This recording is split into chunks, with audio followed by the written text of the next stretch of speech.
Good evening. Welcome to our show. We have a very special Zoom program today. We have some very good audience, and also we have special guests who will be enlightening us on the issue of Iran and troubled times. We have Ms. Banafsheh Zand. She's an Iranian human rights advocate, a journalist, and also she's an author who writes on several issues on human rights. We have Mr. Hassan Mahmoud. You all know Mr. Hassan Mahmoud. Mr. Hassan Mahmoud is a Sharia expert. He's a poet and a great personality from Bangladesh, living abroad in Canada for many years. We have Mr. Jamal Hassan. Mr. Jamal Hassan is a very good friend of mine and a mentor, I would say. I consider him my mentor. Mr. Jamal Hassan is an analyst of security matters and also an author. He is a regular man in human rights world. We have Banafsheh Zand, who hails from rather a very illustrious family. Our father, Mr. Siamak Puzar, pardon my Iranian Farsi, but if I don't get the pronunciation right, please do correct me, Banafsheh. And Siamak Puzar, he was a famous journalist, human rights advocate, who fell victim to Iranian regimes of Mullah's regime. He was, I would say, what we consider our Mr. Manik Mia to be their Mr. Manik Mia. So he was a great man. Her mother, I have already fallen in love with her. She is a great personality. Her mother wrote several books and also, again, do pardon my Iranian, but Maharangiz Kar, if I got it right. That's my stepmother. My mother's name is Manda Zand Irvin, who's also a celebrated writer and very good. Well. But at the end of the day, you come from a very illustrious family, and we are proud to have you with us. Instead of wasting our time, because the audience are waiting to listen from you, we are all puzzled. Let's start with you, Banafsheh. Let's talk. We'll distribute the program this way. For first half an hour, we'll listen to our special guest, Banafsheh Zand, and we're expecting one more guest who should be joining us soon. He's Mr. Selim Orhan. He's an expert in international conflict, and he is a professor in a university in Turkey of Kurdish origin. Now, coming back to Banafsheh. Banafsheh, first half an hour, we'll be listening to you about what's going on in Iran. We'll talk about the past and the policies of Iran. Then the next half an hour, we'll listen to other special guests that we have here. And for the last half an hour, that is, we're spreading the 90 minutes, half an hour, we'll be listening to our other members of the audience who might have some questions to ask. So let's just start with you. Banafsheh, what's going on in Iran? You're all puzzled. In Bangladesh, as you know, it's a Muslim majority country. And like what went on in Iran, we are also seeing a Islamic revivalist movement, sort of. And in response to that, free thinkers like me, we are also responding back with our acumen, our intelligence, and our education. But Iran, coming from 1979 to what's going on now, we see rather a movement which is gearing up, unless, correct me if I'm wrong, because most of us might have got it wrong, what's going on. So tell us, is it a counter-revolution or was it suppressed for many years? What's going on in Iran? Well, let me start out by saying that Iranians never stopped protesting against this regime because the regime was a charlatan entity that basically was an antithesis of itself. So if you think of Shia, the concept of Shia, it's basically the separation of church and state for all intents and purposes. It's meant to be the separation of the mosque and the crown as it was devised. Khomeiniism is an anachronism, and it is an oxymoron. And the fact of the matter is that all of the mullahs who have spoken against the concept of Khomeiniism, which is to basically claim to be Shia, but practice some version of Sunniism, which isn't even a legit version because it's not a king. It's, they claim to be a republic, and they claim to, and then yet there is a supreme leader. So everything about the structure of this regime is not only contradictory and paradoxical, it's also a charlatan entity. There's nothing Shia about these people. These people have basically taken various concepts of Shiitism, and some of them obviously have come from religious families and so on. Some of them were minor ayatollahs who didn't even, like Khomeini himself was not somebody who was grand ayatollah material. He was elevated to grand ayatollah in order to save his skin.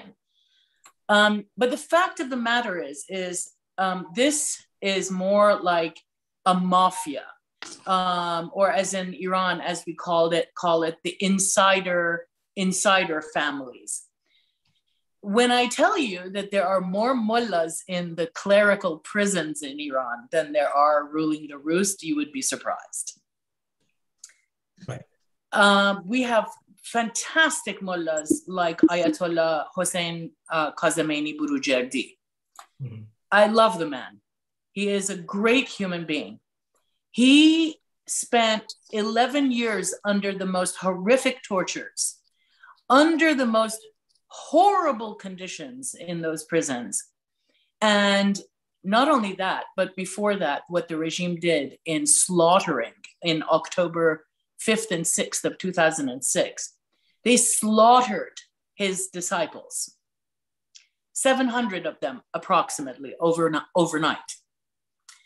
So to tell you that this is a mafia-run situation is more accurate. There's nothing Shia about them, except for some of their backgrounds. There is absolutely nothing Iranian about them because they have absolutely tried every trick in the book to wipe out all things pre-Islamic and the ancient identity of Iran. They do not care a fig about the Iranian people. They never have. And all they have done is use the gullible Muslims of Islamic world, such as up until maybe 10 years ago, 8 years ago, the Saudis, who were continually insisting that this regime was their friend, though one of the biggest terrorist acts that the regime committed was in the 80s in Saudi Arabia itself. And they continued to naively think that, these Shia, they're Islam, no. The regime has specifically said, and if people don't pay attention, and most people in the Muslim world do not pay attention, the Western world never pays attention, but the Eastern world and the Muslim world is what worries me and freaks me out, to be honest with you. Because when the Khomeiniist regime very openly and repeatedly says that they mean to take over the Islamic pole of the planet, they're not kidding. They are extremely systematic. They're very professional in their knowledge and their ability to operate, spend money, reach out and use connections to people that you would, and gangs you would not believe. They are in bed with the Los Zetas heroin cartels of Mexico. They are in bed with various people in Hamas. Is Adnan, dear, Hamas is nothing. Hamas is an obvious point. I'm talking about groups that will blow your mind, like the Japanese Yakuza, like the various Djibouti pirates in Africa, like FARC in South America, in Colombia. So, to be honest with you, this is not the Chinese triads as well. Yes, of course, the Chinese are obvious because they've been in business with the Chinese for many, many years. They're in business with the Chinese government. Forget about the Chinese triads, the Chinese government in and of itself.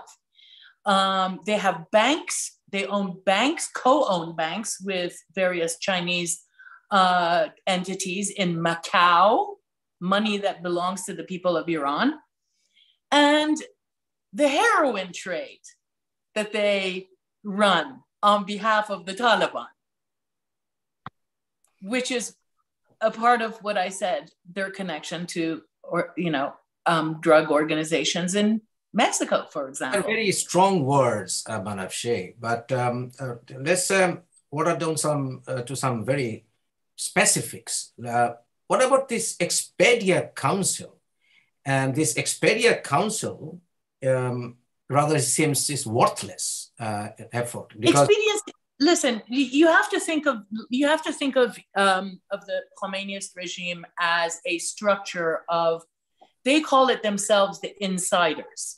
It's the insiders ruling of the Ummah, right?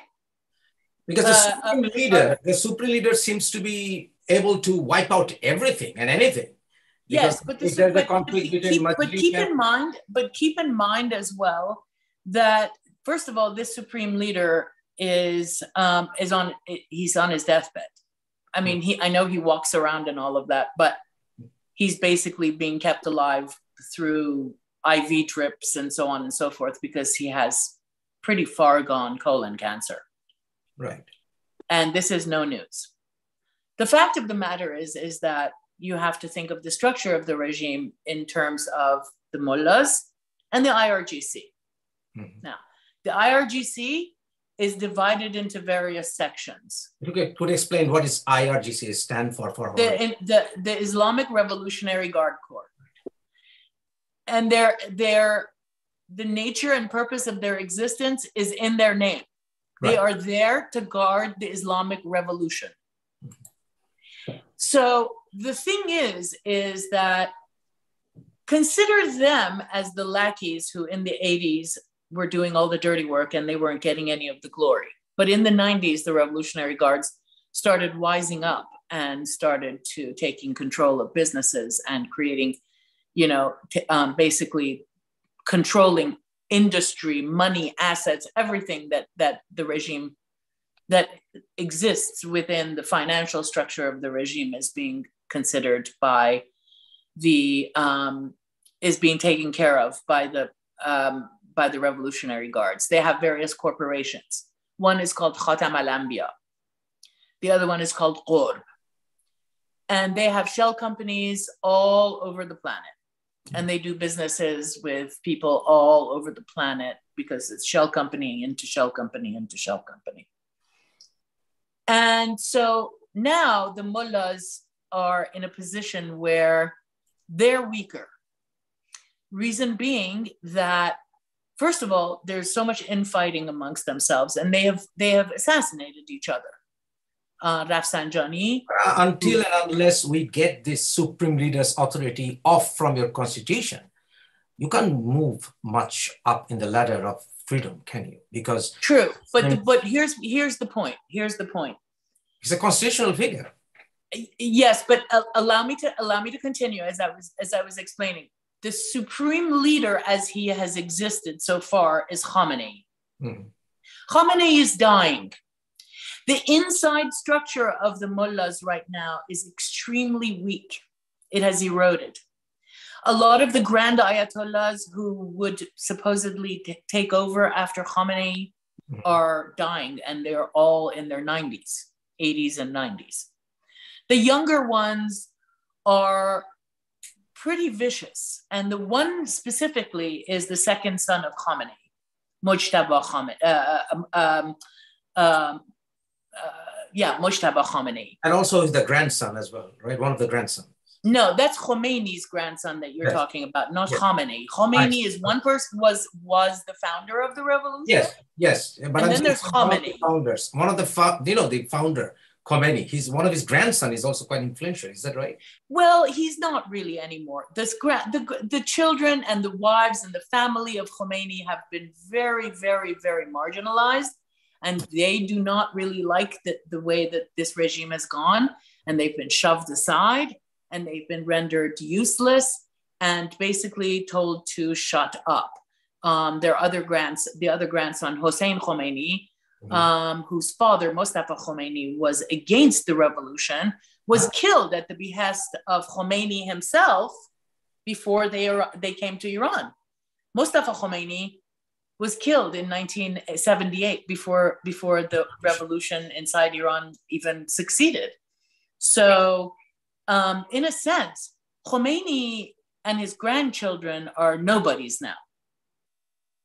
So it makes no difference. And by the way, I would tell you this: Khomeini was behind a huge part of the operations against the Shah in order to make the revolution succeed. He recruited a lot of terrorists. He was a part and parcel of spreading propaganda and many lies. He had connections in the 70s to a lot of the communist forces in the West, who also helped spread the lies. And so it's a vast network. And Khomeini has pretty much been the force behind it all. Khomeini was in a sense, a tool that Khomeini used, but Khomeini was very much part and parcel. Let's fast track our subjects. Sure. What about Hassan Rouhani? You have spoken a lot about Hassan Rouhani. Right? Hassan Rouhani is a non-sequitur. He was rather a reformist when he was in power, but he wasn't. Hassan Rouhani has never been. No, Hassan Rouhani pretends. And by the way, there's no such a thing as a reformist. That's like saying. But he was talking about equal rights of men and no, you can't. I'm sorry, but if you believe in anything or actually listen to anything that comes out of these people's mouths, then you really deserve the lie that you're being told. Right. These people do not tell the truth, and that is the bottom line. I mean, come on. As a Muslim, you should understand the nature and purpose of Taqiyya and Ketman and these realities. Yes. These people tell Taqiyya and Ketman to us who can recognize Taqiyya and Ketman from 700 years ago. Right. The brazenness, and this is what they count on. They count on Westerners and non-Iranians to buy the lies because they know just the buttons to push. And so they count on people like me who, as you say, speak strongly. I mean, if the facts. So all the data that we see that he was quite popular as a leader, and he's in an indirect manner. Whose data? Who told you? Iranian data. Iranian government's authority data. In Farsi we have an expression. We say, we asked the fox who raided the chicken house and said, no, I wasn't the one who did it.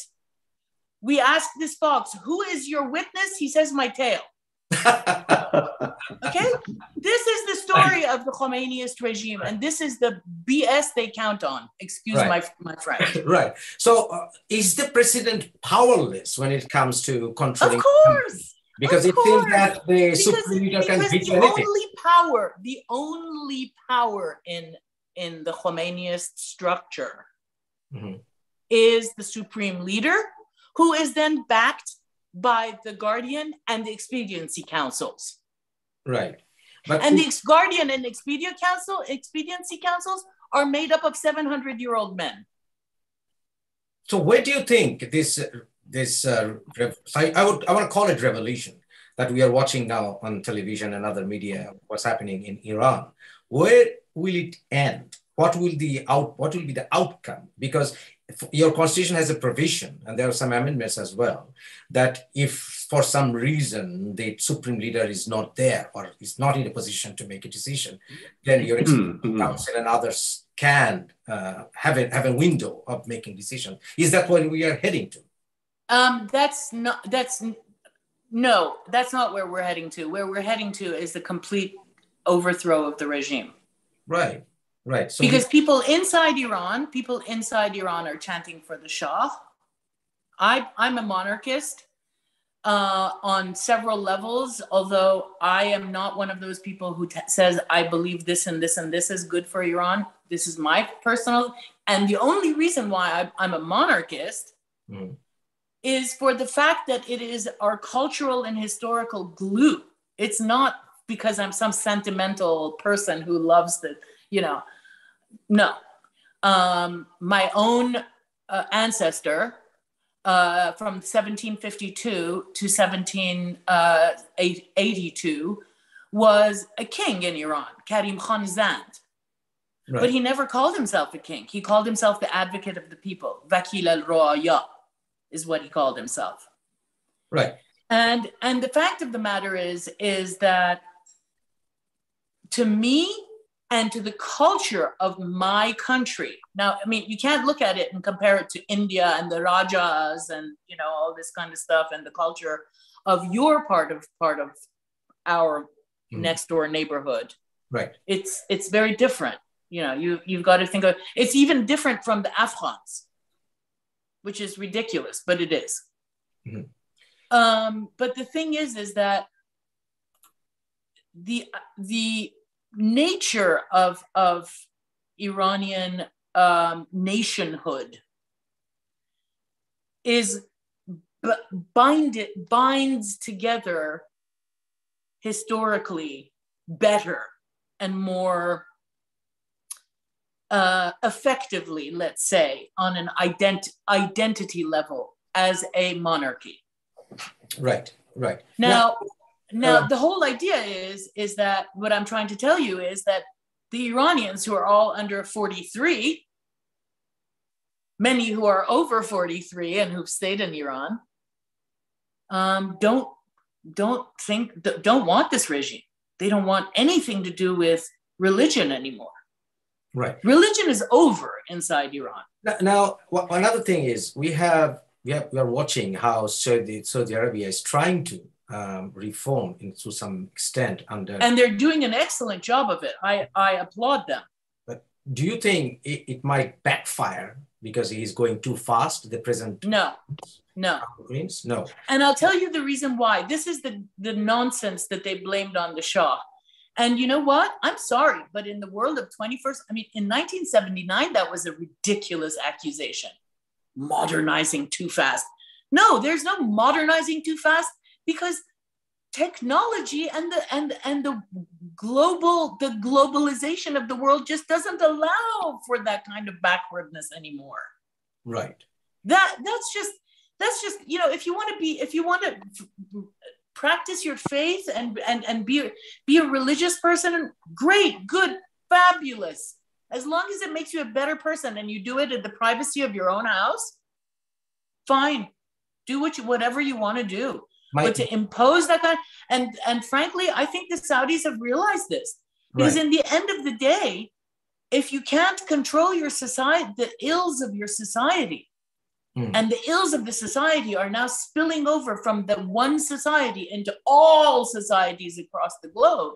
9/11 proved this. Now, can I come to the issue of women's rights in Iran? Sure. Because there are many people who think that why is this going on in Iran when Islam talks about female rights and it has done a tremendous job in Prophet Muhammad's time and Khalifa Rashidun. What about now?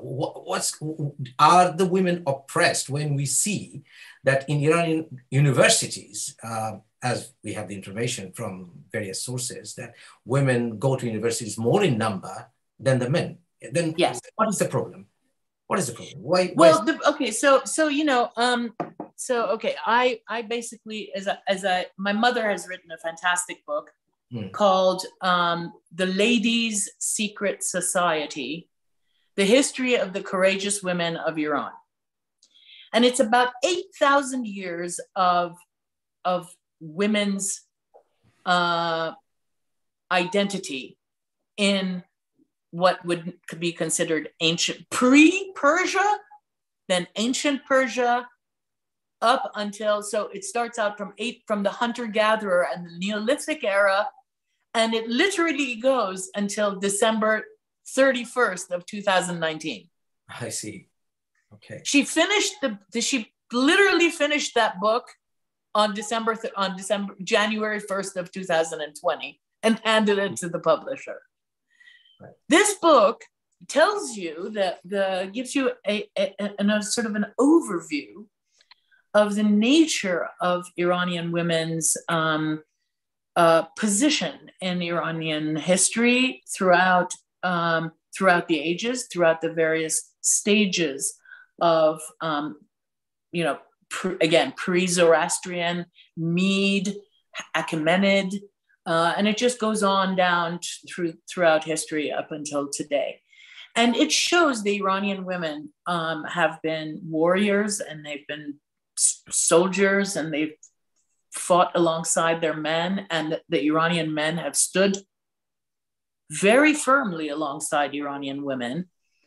And the sad part of it is that after the invasion of the Ghaznavid dynasty, which were the Ottomans, Shiitism was imposed much more strongly inside Iran, because before that it was there, but it was by no means in control of society. And once the Ghaznavid dynasty came into Iran in the 1600s, it just became, it snowballed from there, and the pressure and the manipulations of the mullahs themselves as a sort of a group became more noticeable and more sort of pressured. So this is really a response to this is the Iranian identity's response to 400 years. And you being from Bangladesh, you understand the nature of all of our region's historical selves. Everybody has a relationship to the history and the culture of their nations from that part of the world that we all come from. And so for Iranians, this is very much the same. I mean, the Zoroastrian ceremonies that we still celebrate, our New Year, the Iranian New Year is still a Zoroastrian New Year. Many of our cultural and traditional customs are still Zoroastrian-based traditions that the mullahs have absolutely attacked and tried to forbid. They're trying to uproot you from your cultural history, cultural heritage. That's what it is. They're trying to uproot you from your cultural roots. Now we have a lot to listen from you, Afshay, but we have Dr. Selim Orhan in the room. Dr. Selim Orhan, welcome to our program, and please let yourself known. Thank you so much. Hi, thank you so much for your perfect presentation. It is very good presentation, really. I'm from Turkey originally. It is very useful. It was very useful for me to listen to her. I am at the moment in Canada. I come to here at Kingston, at Queen's University. I a visiting scholar, and I hope it will be good. We will ask her after other personally, I hope. Yeah. Sure. Thank you, Dr. Orhan. We'll be listening to you a bit more. Now, let's go to the other members of the audience that we have. We'll start with our Sharia expert, Mr. Hassan Mahmoud. Mr. Hassan Mahmoud, if you have something to say, please. Yeah. Thank you very much. I'll be brief. But as the foundation, I will touch one point that we people of Indian subcontinent historically were profoundly impacted by the Farsi culture because the Mughals used Farsi language as the state language, government level.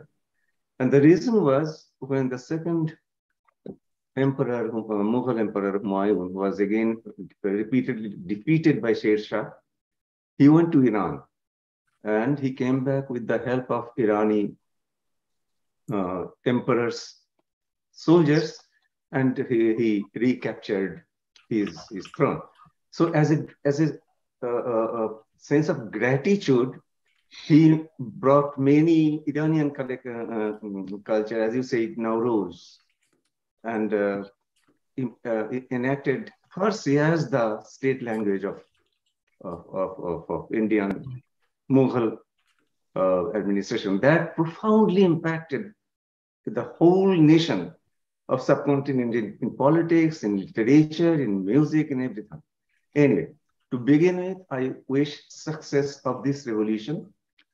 Those Ayatollahs, Mullahs must go, not only because of their brutality, but also any faith state anywhere in the world legitimizes other faith states, other parts of the world.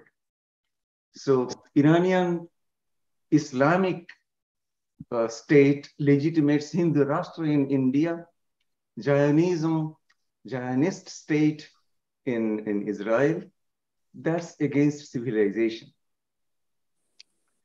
Now, my two categorical question to you, please answer this. There are some statistics in the internet in favor of the mullahs.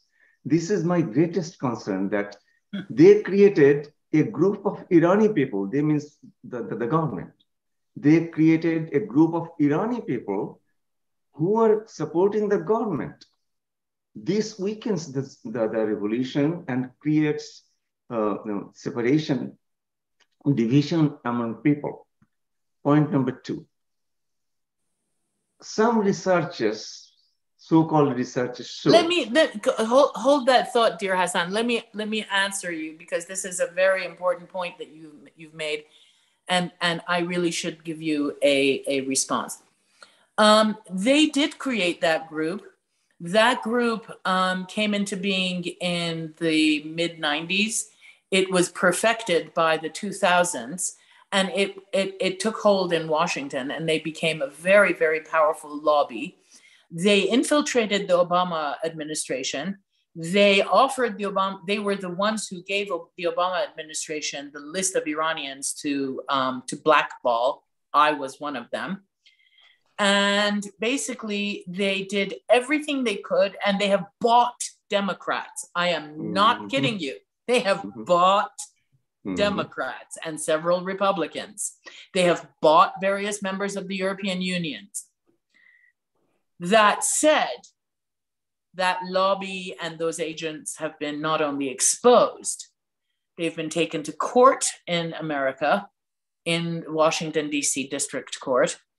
They have been very, very, very seriously discredited. And a lot of the funding that they got, not only from Iran, but also from George Soros, has also been exposed. So they're on their way out, and nobody really listens to them unless they're, some crazy person who supports Putin or Xi in China. Basically a dictator lover, or somebody who's not rational enough to understand. So that's a fantastic point, and thank you for mentioning that. And yes, that's the answer. So thank you. Please ask the second question. Yeah. Second question is, you said that the top leader is almost in the deathbed. But what I see is not any particular person. It is about the system of your Iranian guard, as you said, and then Shurai Nigahban handpicked mullahs to control everything, including a fake democracy. So it's a question of the system. So how did you develop a counter system to topple, defeat this current system? It's a system that's propped up by icons. It's a system that exists and is only propped up by the nature of the character of the supreme leader. As I mentioned before, there's a lot of infighting inside the ruling mullah structures, okay? Because do remember that there are more mullahs, as I mentioned in the very beginning, in prison, in the clerical prisons of Evin and Gohardasht and Fashafouye, than there are actually in the halls of power. The halls of power around the mullahs are beginning to crumble. The various families around the mullahs are beginning to crumble, like the Larijani family, 5 brothers. They were once called by a communist Jewish American woman writer, Barbara Slavin, who called them the Kennedys of Iran. They are born in Baghdad, and they were, they became power brokers of the mullah regime, but they've all been exposed, and they've all been had sanctions put on them, but not only the US, but also by the European Union now. So you have to think of the fact that the inside fighting of the mullah regime has eroded in a very serious way the structure and the power of that regime.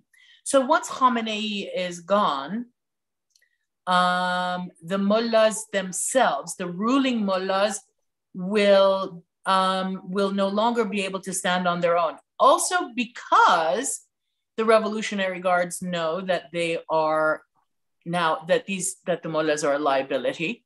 They've realized that. They know that the world is going to, that once this system falls apart after Khamenei, that there is nobody who's reliable within that structure who can hold it together. Khamenei has been there from day one. He's been there since the 60s. And he has been the one who has, as I said, done a lot of the hard work and bolstering of Khomeini and essentially the bolstering of this system. Once he's gone, it's over. Right. And they themselves killed Rafsanjani. Rafsanjani was the other power broker of the regime. We have a lot to cover because we have a lot of members of the audience. Sure. I'm going back to Dr. Selim Orhan. Dr. Selim Orhan, we know that the lady who lost her life, Mahsa Amini, she was of Kurdish origin, and you come from a Kurdish background. Kurdish people are probably oppressed everywhere. How do you see this? Actually, I thought before you, I asked the Banafsh about this. What do you think? I will translate your question. Translate my question to ask Banafsh. What do you think about this started revolution, women revolution in all of the Iran? The end of this protest, what will happen? The second question related to this first question, do you think this woman was killed if she wasn't a Kurdish woman? It will be occur again or not? Sorry for my... I'm sorry, I don't understand your question. Yeah, I know. It is the poor English. I thought I tried to... No, but I don't understand. You think that she was killed because she was Kurdish? Maybe she wasn't Kurdish. I mean she was Kurdish, especially she was arrested in Tehran. What does it have to do with her being Kurdish? Yeah. They arrested her on the street because her hijab was here. Yeah. It has nothing to do with her being Kurdish. Do you think the Kurdish regime are oppressed in Iran, Dr. Listen, the Kurds in Iran have been oppressed by the regime. The Iranian people think of look. This is what's really very strange for me outside in the outside world. Mm-hmm. Inside Iran, we don't think, oh, this person is a Kurd. Oh, that person is from Shiraz. Oh, the other person is from Baluchistan. Oh, the other person is from Azerbaijan. We don't care. They're Iranian.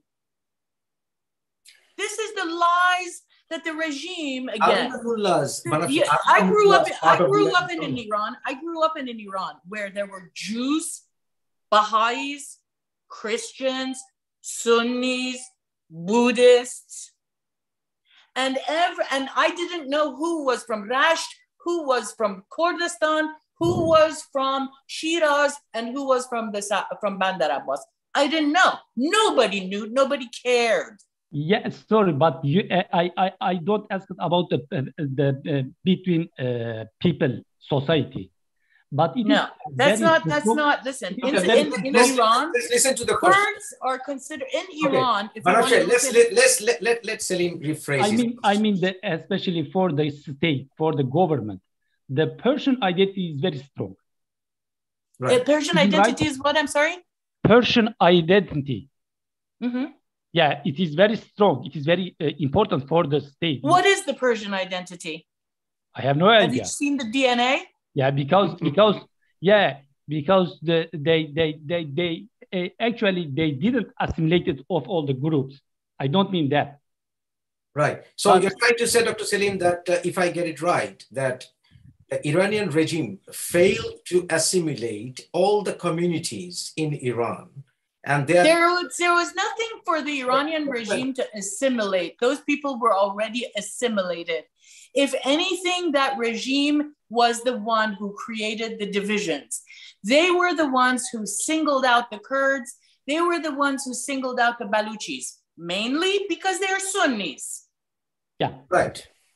So that's one issue. So they play the minority card. Because the Kurds were among the first who stood up to them, because the Komele, which is the Marxist group within the Kurdish Iran, has always been a very well-trained, very well-armed, and very patriotic group. And they fought that regime like nobody's business. And from day one, the Kurds have stood up to if you want to call it, like, to think of it in the ethnic struggle kind of a situation. The Kurds have stood up to this regime like heroes from day one. And we love and support our Kurds. And one of the most famous Iranian film directors is called Bahman Qobadi. Bahman Qobadi now lives in Paris. He's been making films about the plight of the people of Iranian Kurdistan. And the things that he says these days on Instagram, you wouldn't believe it. So for people who believe that Iranian Kurds want separatism, I don't know. I've never heard this before. And all the Kurds that are now on Instagram are people sorry to interrupt, but when you're talking about, say, a dictator, sometimes the dictators do target a minority community to stir up the majority, so use the trouble to rule the country. Sometimes that doesn't work. That hasn't worked in Iran. What is that? What it is? What do you think, Dr. Orhan? Yeah, I think absolutely right. Yeah, anybody doesn't have freedom in Iran. Okay, right. But when you became minority, it will become double for you. Right. And I'm sorry, but that's just double trouble for among the Iranian people, among the Iranian society. I am not talking about the regime. I am talking about the social relationships and viewpoints of people about each other. No. I don't about the talking about people. People is okay. I don't mean the problem between society, between Persian and Kurdish and the Azerian. I mean, especially the regime depend on the majority group, Persian group, and they use as a tool, use a Persian identity. But the word Persian is like, I mean, what are the Persians? We are all Persians. There's no such thing as Persian. First of all, Persian is a stupid Greek word. Iran has always been Iran to us. Persian is a word that the Greeks created in order to describe the one area that they used to attack during the time of the Achaemenids. If you say Persian to Iranian scholars or Iranian historians, they'll laugh at you because Persian is a Greek word. It's not our identity. Our identity is Iranian. And Iran is a Sanskrit word which means the home of the hospitable people. And it was the name that was given to 37 different nations of people who came together under the Achaemenid dynasty. And that has been the Persian people. Right. It's not. Okay, there's we'll no come back such to thing Dr. as Rohan. a Persian person. Let's move on to the Persian body politic is the melting pot of 37 different tribes and identities and whatever you want to call it. What is the bonding glue? What glued them, like Bangladesh, we are bonded by our language, Bengali.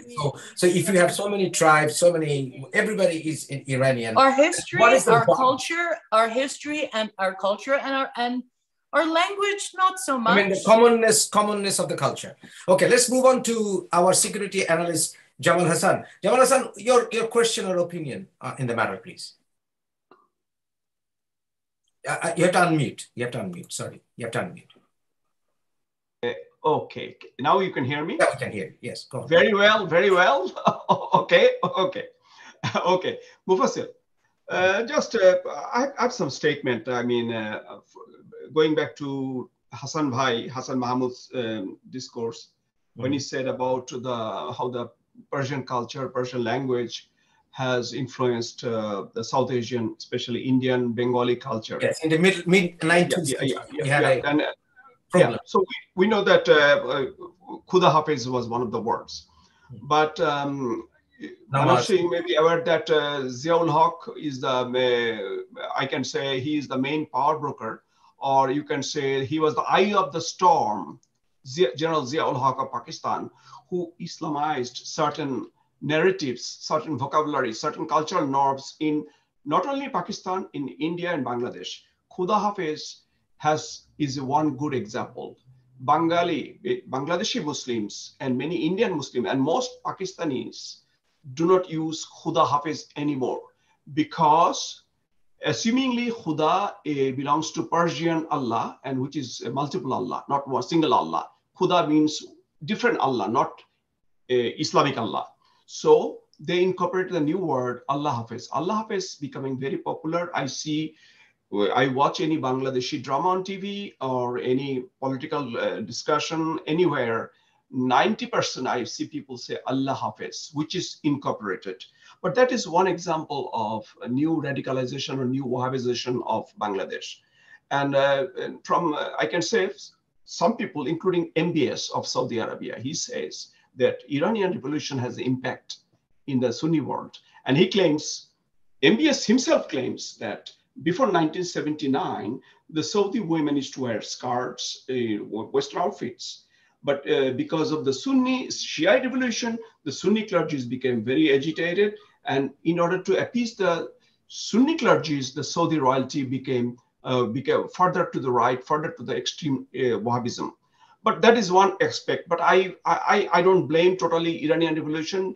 I can say Muslim Brotherhood and other influence was there in the Middle East. But what I want to say, Banafshe, when Iranian women, including 7-year-old girl, are killed by the regime and they are throwing away their hijabs, I see among Bangladeshi community home and abroad, they are glamorizing hijab. A few days ago, I had an interesting talk with a 10-year-old New Yorker, Bangladeshi American girl. She's wearing full hijab, 10-year-old, not 20, remember. And she goes to United Nations, she goes to Harvard, gives lecture about climate change, and she's indirectly glamorizing the hijab. So it is outrageous. I talked to her and I told her in LinkedIn, then don't you know that Iranian women are dying to get into the hijab? She said, I like them. I don't mind they do that, but I like my hijab because it's my identity. So Banafshe, this is the reality in Bangladesh. If you open up any video blog, a traveling blog a woman is doing, you will see not scarf. I call it tight hijab, where the hair is totally covered with black and then white. A new phenomenon going on, and new, if you say radicalization, Islamization, Wahhabization, whatever call it. So I see that the sad side, the negative side of this going on, global, a new type of religiosity. So what do you think about that? Banafshi, your comment. Well, look, I think that I do blame the revolution in Iran, and I blame it because the background of the Islamic Revolution, if you go back to the 70s, when they were people like Ali Shariati, who were an awful charlatans, intellectual charlatans, and they were doing things like hanging out in Paris with people like Jean-Paul Sartre and all of the French intellectuals and European intellectuals, and convinced that, and people who basically were thirsty for a revolution and for cultural change and political and social justice and all of that. And these groups of Shia charlatans basically recruited the Western left to continue the lies that they were propagating in order to further and further and further control society. And the hijab was one of those lies. So in 1979, and I was 18 years old, I was in my last year of high school, and I remember the day that on March 8th of 1979, I went to Khomeini had just arrived a month before, and his promise had been that no, don't worry, we're not going to impose any Islamic blah, blah, blah. No, Islam, women will be free, just like Fatima Zahra, all this kind of stuff. And so, but the Basij and the Revolutionary Guards were doing something completely the opposite. They were attacking women, because back in those days, women were wearing mini skirts and they were wearing high heels, and there was no, they were wearing bikinis on the beaches in Iran. There had been an emancipation of women, an active emancipation of women, since the 1930s. And my mother, for example, was one of those women who was came to the States. She went to USC. She got 2 PhDs. She became the first woman head of customs in Iran. And we had rights and freedoms that these guys very actively took away. The Khomeiniist regime has been threatened by women from day one. And one of the most interesting thing is that from the hijab and chastity of a woman has been their outcry from day one. However, if you look at Iranian society, desperation and destitution, privation and poverty has driven married women to prostitution. Their husbands know it. Their husbands who cannot bring in enough money to raise a family. If you are kind enough to look at a paper that I wrote in 2014 called Gutting Iran, I wrote it for the Canadian Parliament, and it describes the various social damages that have occurred under the Khomeiniist regime. It's an 8-year-old report, but it still holds, and it's much, much more horrific than it was even 8 years ago, the situation now. I described the women's situation there. The level of horrors that women go through in Iran is, I can't even begin to tell you. The things that they do to women in prisons, the things that they do to the executions that they carry out against women who are raped and all they're trying to do is defend themselves. They hang them. They punish women. The rights of a woman in Iran is half of that of a man. And yet the woman gets a harsher punishment in their version of the Sharia. Can you give an example? Can you give an example of getting the harsher punishment than the men? Well, I just explained. If you're a woman and you're raped by a man, I see. And you defend yourself and you harm and you kill the man in self-defense, you're executed. I'm sorry, I'm laughing, but this is unbelievable. But okay, let's move on. We'll go now to the final leg of the program. We have several members of the audience who are interested in asking questions. We will start with Arindam Pandit in India. Arindam Pandit, can you introduce yourself and ask the question, please? Hi. Who would you like to ask the question? Can you please also clarify that? Good morning and good evening all. This is Arindam Pandit. As Muhaldir said, I am from India and by profession, I am an IT professional. And I strongly believe in equality, justice, and personal freedom. And I strongly believe that religious practices or religion should not be a socio-cultural identity or even a personal identity. Many may not agree with me. Okay, and if someone to carry it, okay, they can carry it loosely, little loosely, not that tightly. But about the Iranian religion, my question is, okay, as I heard from you that your vision is that religion is nowhere in Iran now, but definitely there would come a vacuum as people have some philosophical quest inside that. So what, get grasp of that vacuum and what is the sustainability? I mean, my question is a chain question. Let me take this opportunity.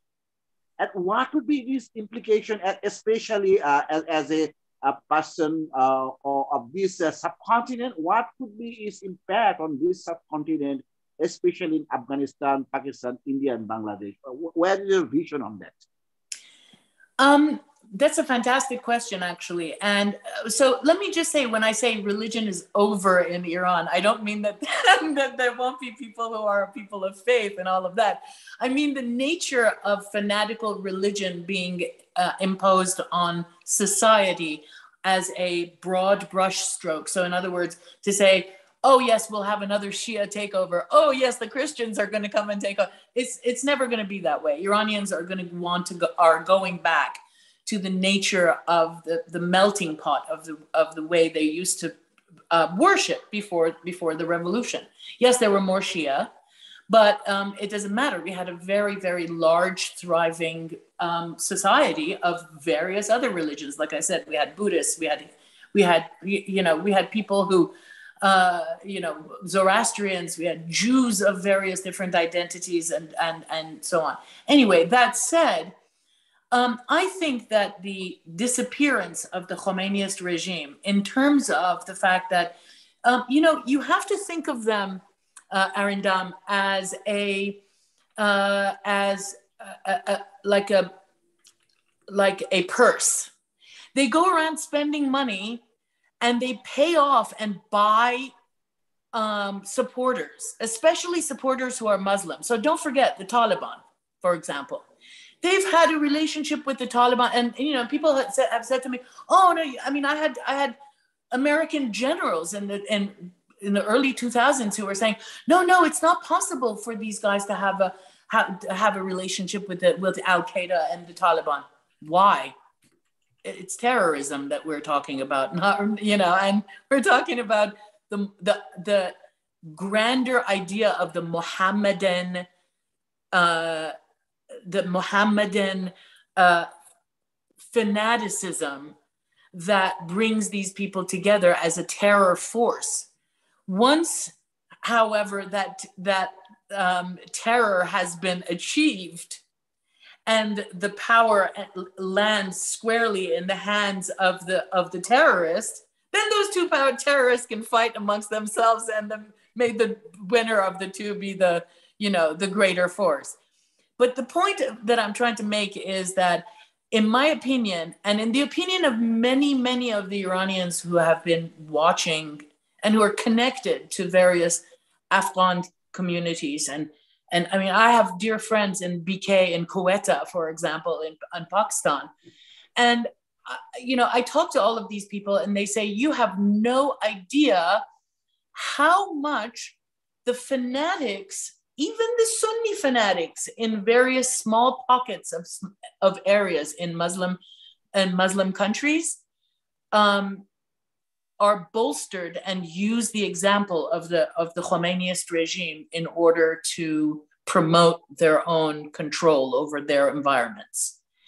So once the Khomeiniist regime falls, and once the whole nature and idea of an Islamic republic, the oxymoron of an Islamic republic, falls, I think it will have become so delegitimized as a power that, bringing it back or trying to reviving it or trying to recreate it somewhere else will be a pipe dream. They have really done, and this is again what in fact Jamal said. It's really important to keep in mind the fact that the mullah regime really spread a huge big lie about itself and its wanting to bring the Muslim society and Islamic world together.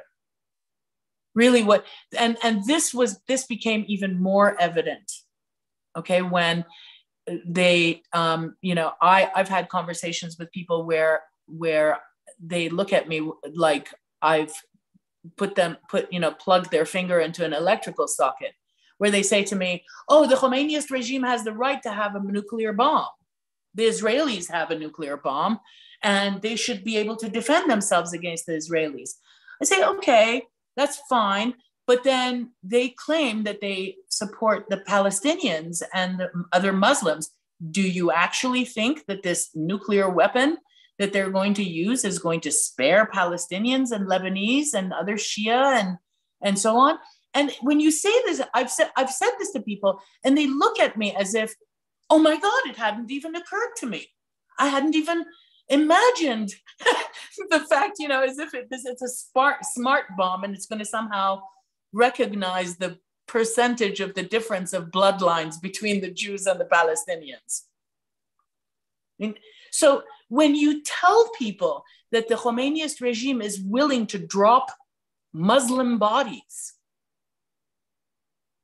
in order to control the Islamic world, and Muslim bodies who never volunteered to be dropped. Right. Thank you. Let's move on to the next member of the audience. We have almost 200 people with us in the Zoom now. Sharta Ghosh from India. Do you have any question? Yeah. First of all, I'd like to say that about a decade back, I had few Iranian friends who were actually studying in Pune. And that was my first encounter with Iranian people. And I was surprised because I thought that Iran would be very conservative Muslim country. But I found that they were actually very liberal. In fact, probably more liberal than average Indian. So it was a pleasant surprise for me. So now my question is, I think a few years back, even in 2018-19, also there were some protests were going on, right? November and December of 2019. Yes. Yes. And then I think COVID happened and it had to probably end or something like that. And also, I think COVID was very bad for Iran, like everywhere else.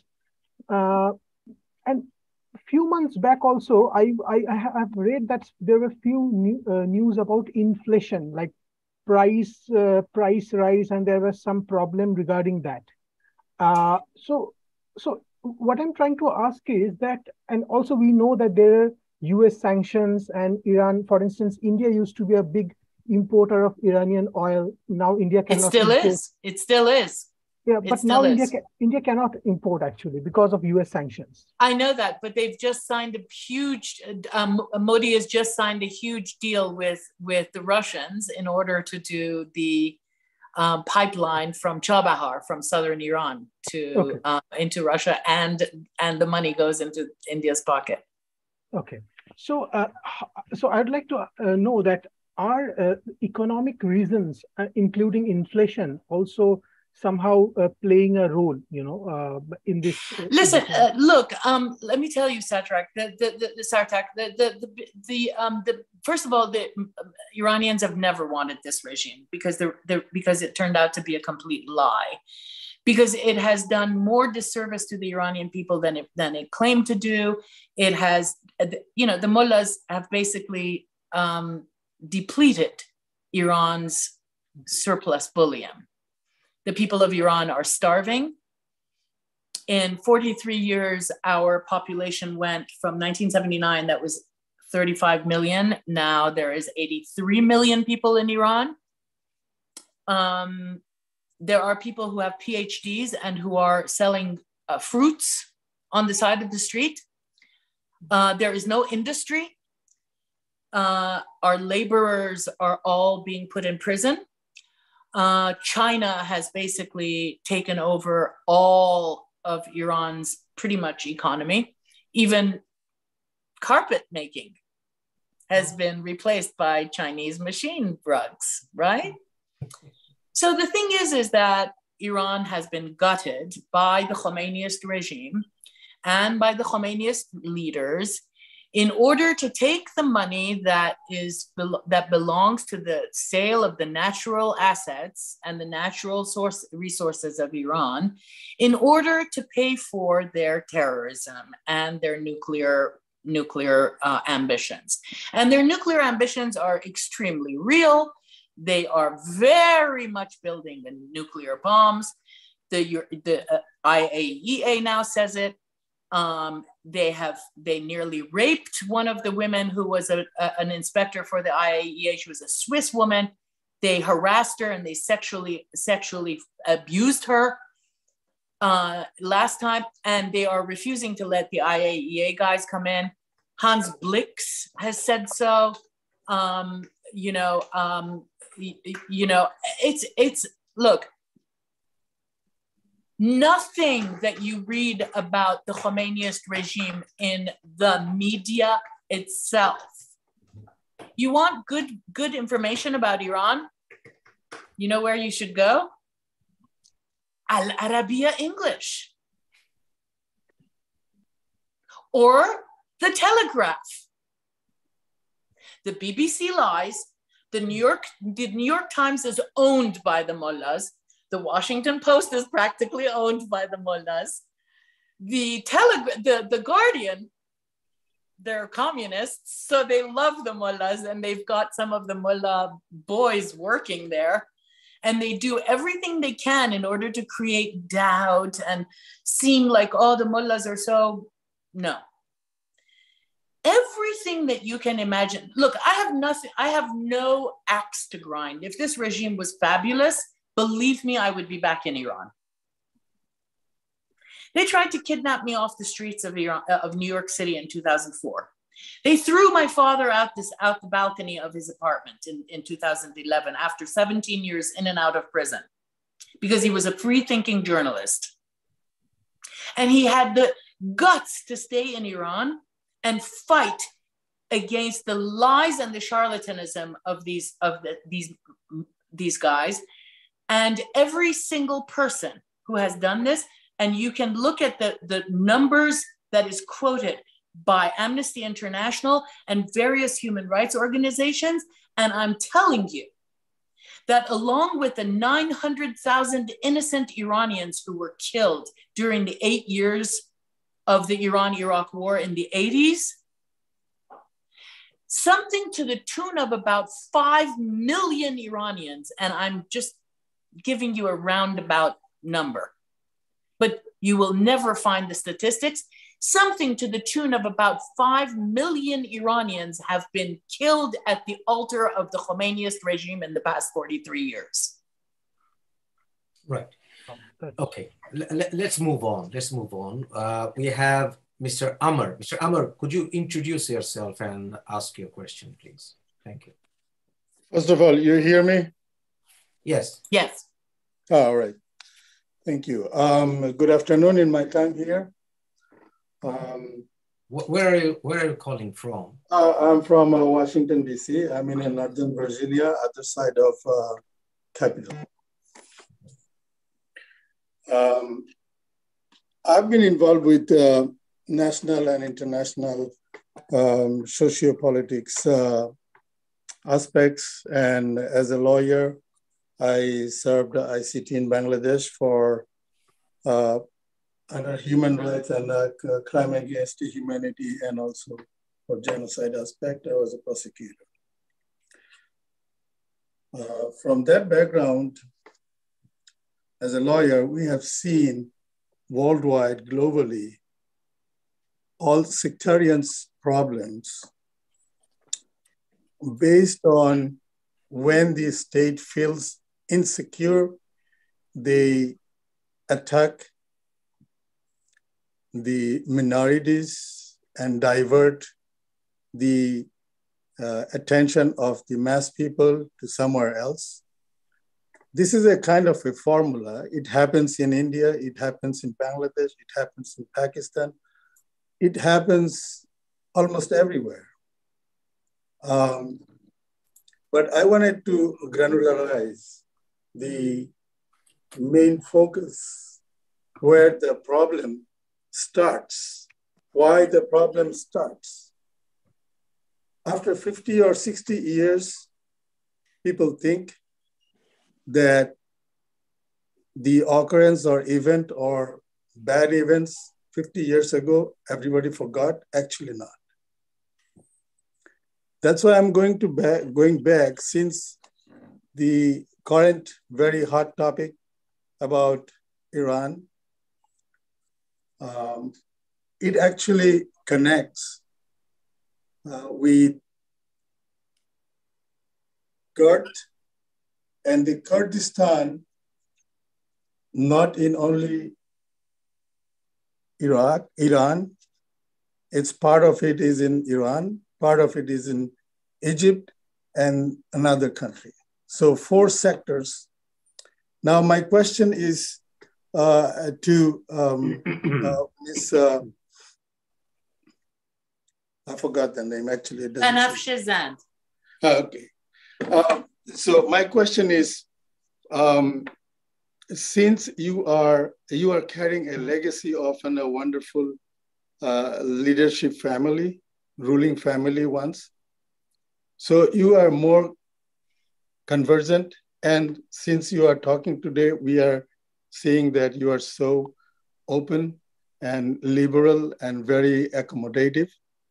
So do you think that if still actually Kurdists, they are trying to get their own state, and the problem in that region is always, one of the problem is Kurds. It's not the problem, but it's the issue of their independence. That four section of Kurds can never be together. Iranian Kurds don't want to be. There's a very small minority of Iranian Kurds who want to join a larger Kurdistan. No, since as a lawyer and a consultant, and there are a lot of groups come to me and we discuss when any human rights violation happens in any region globally, because Washington, D.C. have all those important people from all over the globe. That's the beauty of Washington, D.C., that we can really, the hardest part is within 3-4 days, it will take 3-4 days to connect to a leadership of a particular sect of any country. So it's very easy.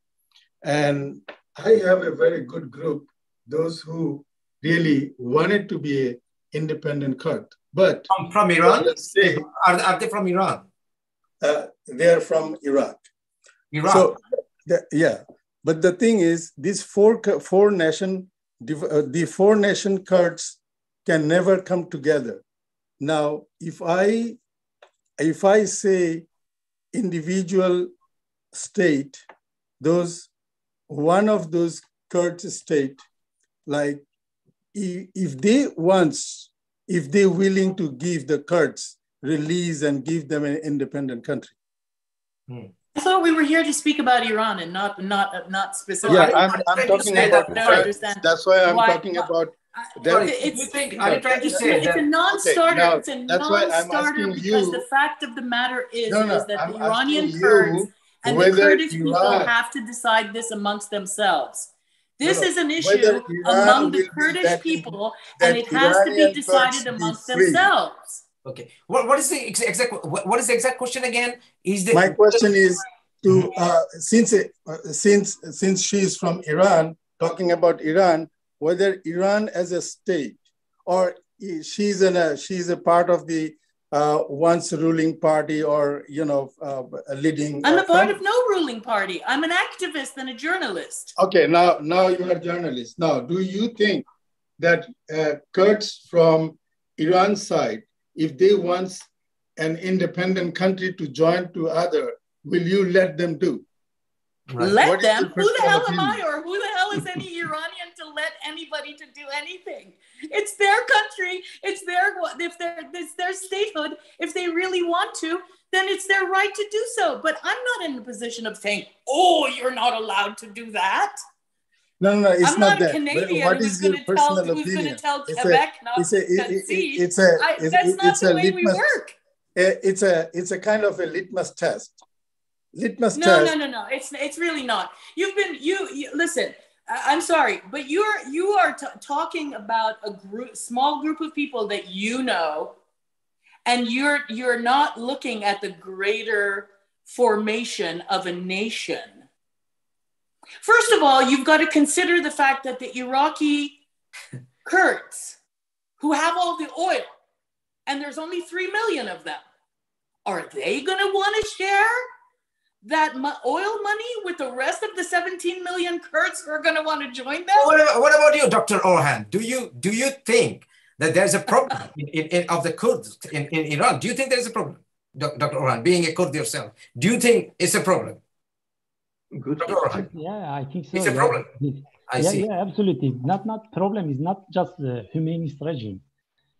Even before humanist regime, many protests, many conflicts between Kurdish groups and Iranian regime in history, Republic of Muhabbat, we know. Right. 1946. Right. Okay, let's move on to our next guest. Samarian Bhattacharjee, you are next. Could you introduce yourself, where you're calling from, and what is your question, please? Hi, I'm from USA, Maryland. Okay. And I am very much happy to join with all you guys here. I'm very carefully watching the happenings in Iran. It is very much encouraging for the rest of the world that women are actually trying to revolt against the stagnant, a kind of oppression against them. And so actually my concern is, after this almost 1 month of struggle, what we can expect in the future. Is there any solid leadership which can control the whole of this movement together so that it can bring a real success in future? Or if what is your personal belief or understanding this Jand? If you think of the various protests that I mentioned that Iranians have held since the beginning of the advent of this revolution, up until 2009, all the protests were carried out by various echelons of society. So women would protest on one day, then another day students would protest, and another day workers would protest, and another day journalists would protest, and so on and so forth. In 2009, all of those groups came together. All of those groups finally became one giant movement in terms of the fact that everybody started to work together, and every faction and social echelon that would go out there, the other ones would follow and join them as well. So it was never a separated and sort of scattered protests. They were protests that everybody was involved in. All echelons of society became involved in as of 2009. The fact of the matter is that I know many people don't want to accept this, and I don't really care. I've heard so many people, oh no, this regime's never going to go, blah, blah, blah, blah, blah, blah. Okay, whatever they want to say, they can say. The fact of the matter is that this regime is on its way out. This situation right now may not bring it to the absolute screeching halt, but it's getting very, very close to that precipice. And I'm telling you three things. One, the fact of the fact that Putin's support is waning because of the war in Ukraine, and because of the fact that he is being very, very quickly marginalized. And the Russians inside the Duma and inside the foreign ministry despise the regime, though they work with them very closely. They despise the regime because they know that the regime does things without their permission, without their knowledge, that ends up becoming problems for the Russians to have to clean up later on. That's one. The second part of it is that the European Union has realized, because of all of the corrupt and dirty efforts that they've made in order to prop up this regime, and in order to continue doing their dirty trade and business with them, that it is no longer sustainable, because the Iranian people have become so angry with them, and the amount of money that the regime has spent within Europe in order to maintain a hyper-religious and very scary Islamic presence within European echelons, that too has become unsustainable. Just look at who just got elected in Italy. Just look at who just got elected in Sweden, the conservatives.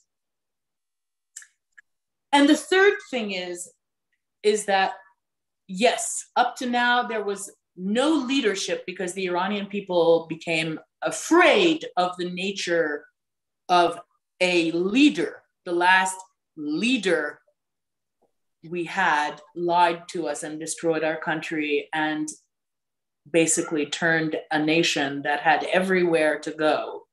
I mean, if we had been left alone, we could have been the Japan of the Middle East right now. That said, the fact of the matter is that that time is over. And the Western left that has been supporting and has been propping these people up are now falling apart. Just look at the state of affairs within the Democratic Party in the United States. In November, when the elections come and go, and the Republicans are sure to win many more seats than the Democrats, the Biden administration will have absolutely no choice but to heel to the demands of Congress, not to sign this second ridiculous nuclear deal. There is no deal to sign. Obama last night admitted it. He actually said, I was foolish not to support the Iranian people's protests in 2009. So the man who was the first initiator of the JCPOA, the guy who was the architect of the JCPOA himself, I can't remember his name now. It's Bruce something. I can't remember. He worked at the state. That guy stepped aside 3 months ago and said, there is no deal to be signed with this regime. Okay. So on many, many practical levels, this regime cannot sustain itself anymore. And by the way, I'm going to say one last thing. The sanctions against the regime are not against the Iranian people. There have never been sanctions on foodstuffs and medicine and medical supplies. Anything that has been sanctioned, the Khomeiniist regime and the Revolutionary Guards themselves created a black market for. And the Iranian people are paying the price of available products that the regime has lied about and said that there were sanctions. Right. There are no sanctions on foodstuffs. We are pressured for time. Yes. We have just time for 2 more questions, very quick questions. Sure. Next is Irfan Majumdar. Irfan, do you have any question? And introduce yourself, please. Yes, greetings. This is Irfan Majumdar from Dhaka, Bangladesh. I'm a student studying economics, majoring in economics at a university. This is an honor session for all of us. And my question is to Banafche. Greetings to you. And my question is, as a human rights activist, you have worked in 2007 for secularist Islamist summits. You were one of the key organizers in 2007. Do you see the current situation, the dwelling of secularism in Iran, specifically against Islamist regime? Because let's be honest, we are seeing that it is a conflict against Islamist regimes. And do you see how you see the dwelling or the overall dwelling of secularism in Iran? And my final question, my final request to you to introduce some of the parts of your father's struggle, because as far as I studied him, he was a great man, a journalist. So this is an honored question to you to end in this session. Thank you. Thank you very much. I would like to introduce one of our secular Islam participants, my dear friend of 20 years, Hassan Mahmoud, who was also one of our distinguished speakers.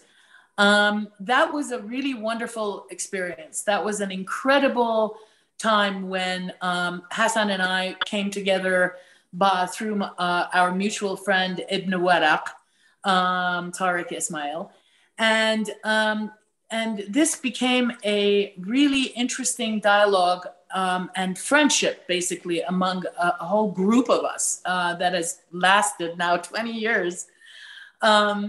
In terms of the secularism of Iranian people, look, Iranians have always been very watered down when it comes. I mean, back in the Iran that I grew up in, I come from a big clan or a tribe of people. So my life was very much, although there was a lot of international influence and so on and so forth, and everybody in Iran back in those days had access to international influence. I mean, my God, we used to have Hollywood movies being shot in Iran back in those days. But there was also a huge core of the Iranian customs and traditional life and thinking and relating to each other and so forth. And none of that had anything to do with religion. None of that had anything to do with faith. It had something to do with national customs and our identities. And that has been the saving grace of the Iranian nation against the mullahs. that our Iranianness is the thing that, you know, our history, our culture, all of the things that make, I mean, so in other words, if you think of Islam, I mean, Iranians always say Islam is a religion that makes you want to, it kills joy, it takes your happiness away, it takes all of the feeling of wanting to do better, the individual becoming accomplished and thinking for themselves and free inquiry. Iranians are very much individualists. They're philosophers. They are people who really explore the nature and purpose of the universe. And for that, a religion that does not permit free inquiry has always been a most debilitating and limiting issue. And again, it's the secularist mode of Iranian thinking that has managed to save us against this regime for the past 43 years. So every time they said, oh, you're not allowed to do the fire festival before the Iranian New Year. We have a festival, we set fire to bushes on the last Wednesday of the year, which is the spring equinox the vernal equinox is our New Year. And the last Tuesday before that, we jump over fire. It's a tradition. It's an Achaemenid and Zoroastrian tradition where people jump over the fire. And as they're saying, jumping over the fire, they say, my corruption and my yellowness, my cowardice, and all of my pain of the last year to the fire. And the fire gives its warmth and its redness to me and purifies me to go into the new year. So all of these kinds of things are things that the Muslim leaders in Iran have tried to defy, and the Iranians have refused. Now, in terms of my father was a larger than life man. He was really an interesting person. If I showed you some photographs of him interviewing Eisenhower, interviewing Walt Disney in the 60s. My father was the only Iranian journalist in 1961 in Jerusalem at the Eichmann trial at that time. He traveled the world and met Indira Gandhi and interviewed her several times. She knew him by sight. She knew him by name. He was somebody who really was, to me, I'm always moved and amazed at what a person he was. And I only wish that they hadn't broken him the way they did. They took him apart. Right. Let's move on. Thank you, Banafshe. Let's move on to Adnan. Adnan, please introduce yourself and ask your question. Thank you, Adnan.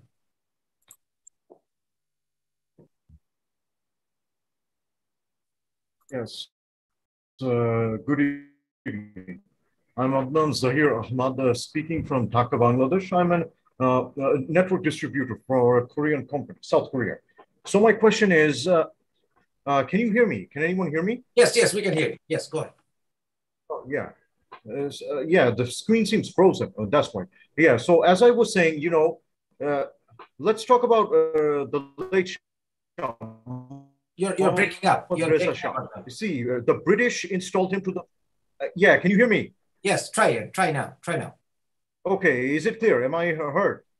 Yeah. Yes, we can hear you. And we can hear you. Yeah, go on. Okay, so... But the British did not install Reza Shah.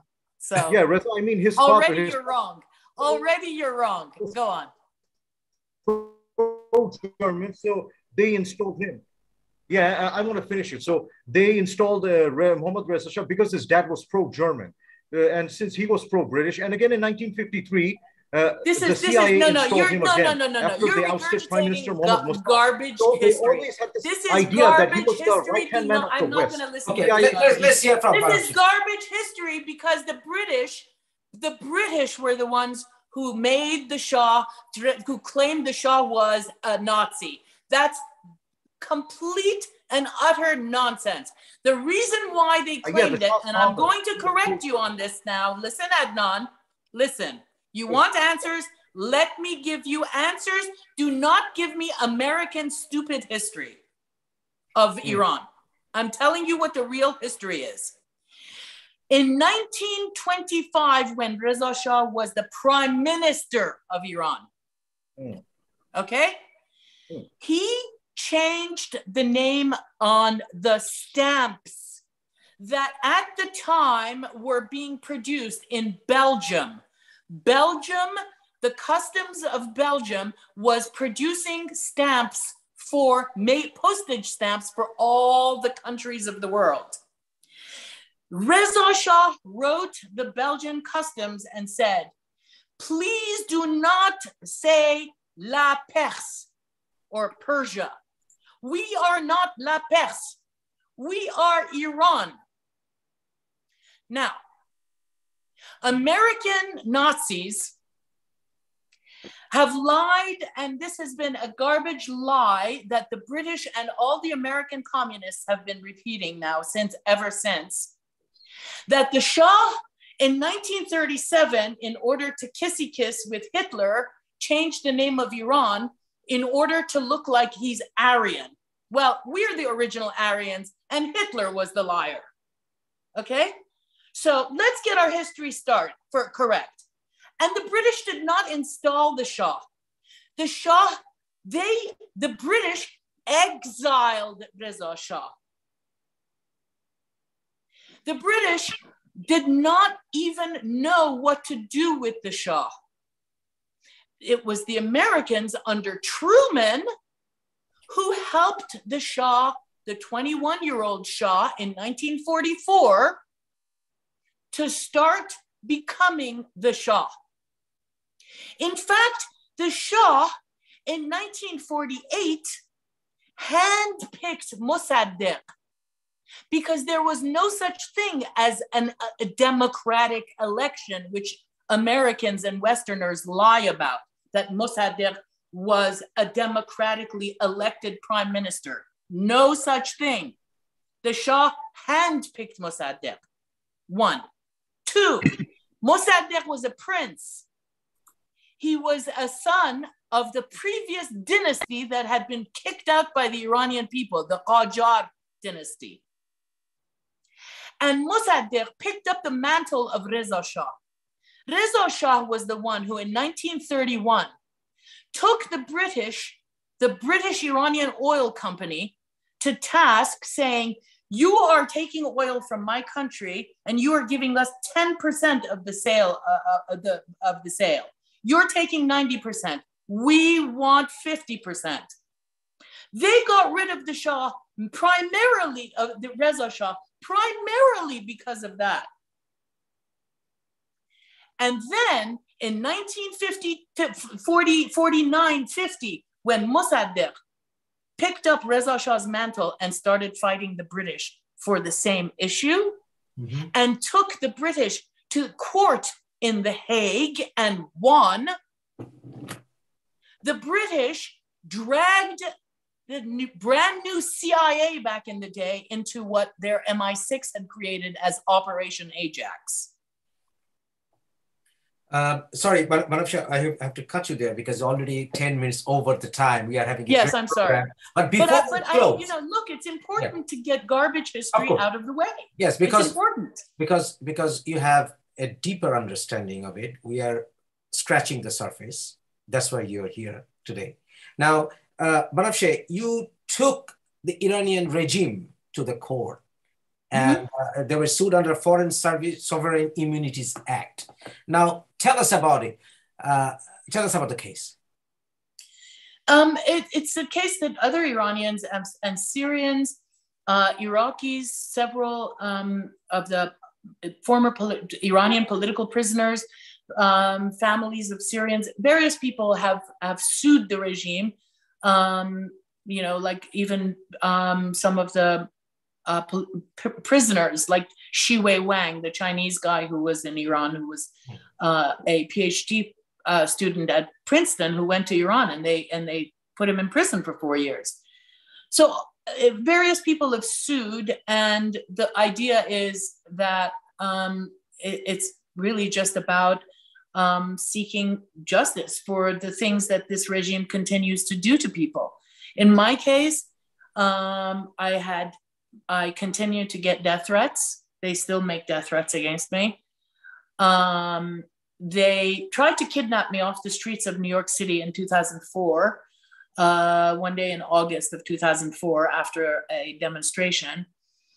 They did everything they could to basically get me discredited and get the grants and everything that I was working with, all the funding that I was working with. I was always just on grants on various projects that people would come to me and ask me if, we'd like to hire you as consultant. So they made sure that myself and many other Iranians were blacklisted, and we didn't get, and the Obama administration, as I said, went along with it. So in 2011, after all those years of my father being in and out of prison, and they tortured him so badly that, it really wreaked havoc psychologically and physically on him. And so 2011, they threw him out of the 6th floor balcony, though they keep on claiming that he's committed suicide. Everybody knows they didn't. And people in the building facing my father's building saw this. So the fact is that for us, it was something that we had to do. And it wasn't a question of the money. The money mostly symbolic, because they will not pay up anyway. Right. No, it's not even a question of not paying. It's a question of the fact that for us, it's just the point that, everybody needs to expose this regime in its most objective form. And we got an objective third party from another country to look at the facts that were in evidence, even via the media. Everything we had was documented. Right. And the judge just looked at it and said, this is crimes against humanity. Absolutely. Thank you. Now let's close out the program. I will take a closing remark in less than a minute, please, if you can. Mr. Hassan Mahmoud, your closing remarks, please. All the best to Iranian people. Hell with the mullahs. Very good. Thank you, Precinct. Mr. Jamal Hassan, your closing remarks, please. Yes, long live the Iranian people. I have been watching them with awe and amazement. I mean, I was amazed with their, because I should remind, in 1986, I had the opportunity to come to Washington, D.C. to join a rally. And at the time, the once now marginalized, the Mujahideen Khalq group arranged the party and is the big rally in Washington, D.C. But I saw cheerful Iranians from all parts of USA joining, and I knew expatriate Iranians are extremely jubilant seeing what's happening in Iran. And long live Iran, long live Iranian people. And I can tell you, Banafsheh, if today the Mullah regime falls, it will have a positive global impact. Tomorrow we'll see a new world. Let's hope for the best. Thank you very much, Mr. Jamal Hassan. I would like to say, please, anybody who would like to get in touch with me, by all means, I'm on Facebook, I'm on Instagram. Please, I would be delighted to be in touch with anybody has any questions, especially Salim. Please get in touch. Dr. Salim Orhan, your closing remark, please. Thank you so much for everything. Incredible presentation. I can say the death of the dictatorship, long living freedom of women in Iran. Thank you. Thank you. Thank you. Apologies to all the people who couldn't be part of the program today because we didn't have the time. We are constrained by time, but a very, very good program. I think we have done it. And also a special thanks to Mr. Jamal Hassan, who made it possible today, because he was the man who patched me up with this great lady, Banafsheh Zan. Banafsheh, your closing remark today, please. First of all, I would like to thank Lara, who's been here the whole time, and she hasn't said a word. If you have the time, I will allow Lara to talk. But Lara, do you have anything to say? Lara. Second of all, hi, salam. Salam. Salam, how are you? Fine, thank you very much. Thank you for joining us. I wish Hello. more ladies were here with us. I am always with you, Irani woman, because I don't like hijab. Why should we wear hijab? It's a Quran don't say 33:59 ayat. Why we should wear hijab? I don't like hijab. The force hijab is very good. Fight for right always. Very good. Yes, Bharat. So the last thing I want to say is that, you know, please realize that if we, any of us Iranians sound tough, or if we sound like we're angry, or we sound like we're frustrated, it's because we are, because everything that this regime has done to us is so horrific that, you know, sometimes truth is stranger than fiction. And in the case of this regime, the truth really is stranger than fiction, because they count on the disbelief of the people who are not experiencing any of this stuff alongside us. They count on the fact that people would go, are you serious? This is what they do over there? No, that can't be possible. So they want to make us look like we're a bunch of crazies. Meanwhile, they're getting away with murder. I'm begging you, please stand by us. Thank you. And know that we want our country to be free and a part of the peaceful and jubilant international global society. Thank you very much. And we'll end this program with the words of great Mr. Martin Luther King, let freedom reign. And at last, we will walk free. Thank you very much. Thank you. Thank you. All of you. Thank you, Bharat.